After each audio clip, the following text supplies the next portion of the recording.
ಉತ್ತರ ಕರ್ನಾಟಕದಲ್ಲಿ 95% ಮಳೆ ಜಾಸ್ತಿಯಾಗಿದೆ. ಬೆಳಗಾವಿ ಸೇರಿ ಎಲ್ಲ ಜಿಲ್ಲೆಗಳಲ್ಲಿ 95% ಮಳೆ ಆಗಿರೋದ್ರಿಂದಾಗಿ ಬೆಳೆ ಕೂಡ ಹಾನಿ ಉಂಟಾಗಿದೆ.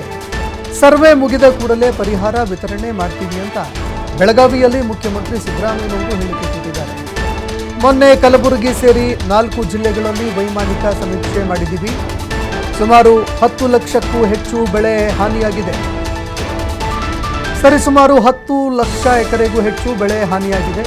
ಬೆಳಗಾವಿಯಲ್ಲಿ 9,000 ಹೆಕ್ಟೇರ್ ಪ್ರದೇಶದಲ್ಲಿ ಬೆಳೆ ಹಾನಿಯಾಗಿದೆ. ಈವರೆಗೆ 50% ಸರ್ವೆ ಮುಗಿದಿದೆ. ಸರ್ವೆ ಮುಗಿದ ಬಳಿಕ ಪರಿಹಾರ ನೀಡಲಾಗುತ್ತೆ ಅಂತ ಬೆಳಗಾವಿಯಲ್ಲಿ ಮುಖ್ಯಮಂತ್ರಿ ಸಿದ್ದರಾಮಯ್ಯನವರು ಹೇಳಿಕೆ ಕೊಟ್ಟಿದ್ದಾರೆ.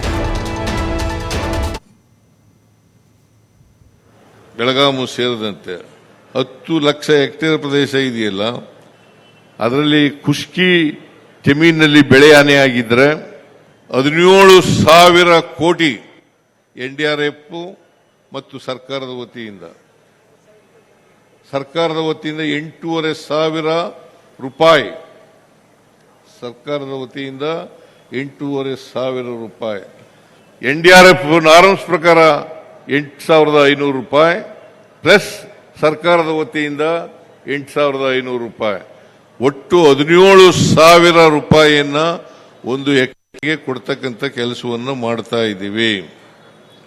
ಜೊತೆಗೆ ನೀರಾವರಿ ಪ್ರದೇಶದಲ್ಲಿ ಬೆಳೆ ಹಾನಿಯಾಗಿದ್ರೆ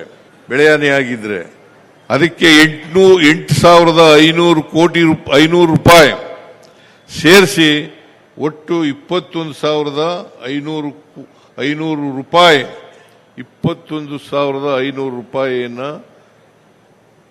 ನೀರಾವರಿ ಒಂದು ಹೆಕ್ಟೇರ್ ಪ್ರದೇಶಕ್ಕೆ. ಉತ್ತರ ಕರ್ನಾಟಕದಲ್ಲಿ 95% ಮಳೆ ಜಾಸ್ತಿ ಆಗಿದೆ. 95 ಸುಮಾರು 8-9 ಜಿಲ್ಲೆಗಳಲ್ಲಿ, ಬೆಳಗಾವಿನೂ ಸೇರಿ, ಬಾಗಲಕೋಟೆ, ಬಿಜಾಪುರ, ಬೆಳಗಾವಿ,